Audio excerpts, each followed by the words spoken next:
வாங்கியதை எங்கே கொடுக்க வேண்டும் என்று தரகு வேலையைத்தான் இன்றைக்கு கையாலாகாத திமுக அரசு செய்து கொண்டிருக்கிறது. கொள்ளையடித்த பணம் துபாயிலே வெள்ளையாகி கொண்டிருக்கிறது. இதைத்தான் விஞ்ஞான ரீதியிலே ஊழல் என்பார்கள். குங்கும பொட்டோடும் கும்பிட்ட கையோடும் உறவாட வந்து பகையாடிய துரோகிகளை தோளுரித்து தொங்கவிட்டவர் நம்முடைய அண்ணன் எடப்பாடியார். கசாப்பு கடைக்காரன் காந்தியம் பேசுவதை போல இந்த அதர்மவாதிகள் எல்லாம் தர்மயுத்தம் என்றார்கள். அரசியல் வரலாற்றிலே ஆக்கிரமிப்பு செய்த அமெரிக்காவை எதிர்த்து வியட்நாம் நாடு நீண்ட விடுதலை போர் நடத்தியது. போருக்கு தலைமையேற்றவர் கோசி மின். அப்போது ஒரு கவிஞன் பாடினான், நம்முடைய தேரின் பீடம் ஒரு தேர்ந்த தளபதிக்காக காத்து கொண்டிருக்கிறது என்று.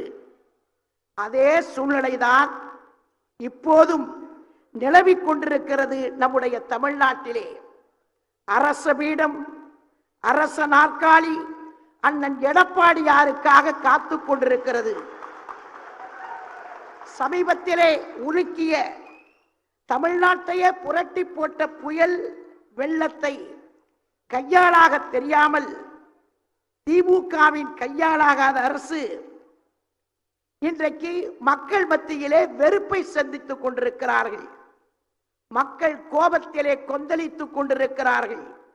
எரிமலையை போல குமுறிக் கொண்டிருக்கிறார்கள். மக்களின் கோபம் என்ற புயல் காற்று நம் காதுகளிலே ஒலித்துக் கொண்டிருக்கிறது.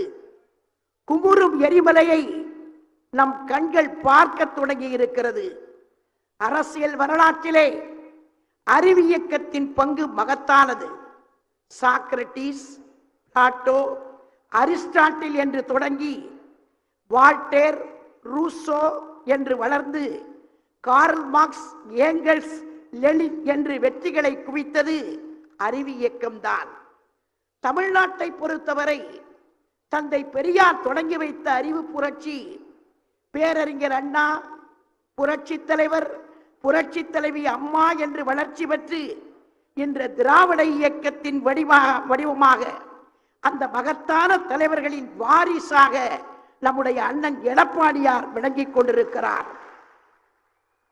இன்றைக்கு மத்திய அரசிடம் நிதி வாங்குவதற்கு நீங்களும் வாருங்கள் என்று சில கத்துக்குட்டிகள் அழைத்துக் கொண்டிருக்கிறது. நான் அவர்களை பார்த்து கேட்க விரும்புகிறேன். அன்றைக்கு அரிசி கேட்டு நம்முடைய புரட்சி தலைவர் எம்ஜிஆர் அவர்கள் கடற்கரையிலே உண்ணாவிரதம் இருந்தார்.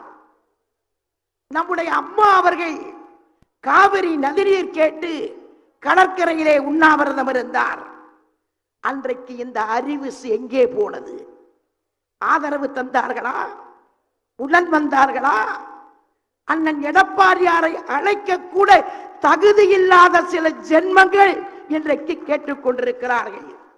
அண்ணன் எடப்பாடியார் அவர்கள் சாதாரண விவசாய குடும்பத்திலே பிறந்து வளர்ந்தவர். அவர் கிளைக்கழக செயலாளராகி வந்து இன்றைக்கு இந்த நிலைக்கு உயர்ந்து நிற்பவர். ஒரு தொண்டனுடைய கண்ணீரும் வியர்வையும் எவ்வளவு வலிமையானது என்று அண்ணன் எடப்பாடியார் அறிவார். அண்ணன் எடப்பாடியாரிடம் அம்மாவை பாருங்கள். அண்ணன் எடப்பாடியாரிடம் புரட்சி தலைவர் எம்ஜிஆர் அவர்களை பாருங்கள். அவர் நமக்கு வழிகாட்டுவார். களத்திலே அவர் நமக்கு தோள் கொடுப்பார், துணை நிற்பார். நம்முடைய பகை விலகும். நம்முடைய வெற்றி தொட்டுவிடும் தூரத்திலே தான் இருக்கிறது. கடுமையாக உழைப்போம். அண்ணன் எடப்பாடியாரை மக்கள் விரும்பியபடி முதலமைச்சராக ஆக்கி காட்டுவோம் என்று வீர சபதம் எடுப்போம் என்று சொல்லி வருகை தந்திருக்கிற அனைத்து செயற்குழு உறுப்பினர்களையும், தலைமை கழக நிர்வாகிகளையும், மூத்த நிர்வாகிகளையும், நம்முடைய சோதனைகள் ஏற்படும் போதெல்லாம் நம்மை இன்றைக்கு தாங்கி பிடித்துக் கொண்டிருக்கிற நம்முடைய கழகத்தின் தலைவர் அண்ணன் பொதுச் செயலாளர் எடப்பாடியார் அவர்களையும் வருக வருக என்று வரவேற்று வாய்ப்புக்கு நன்றி கூறி விடைபெறுகிறேன். நன்றி, வணக்கம்.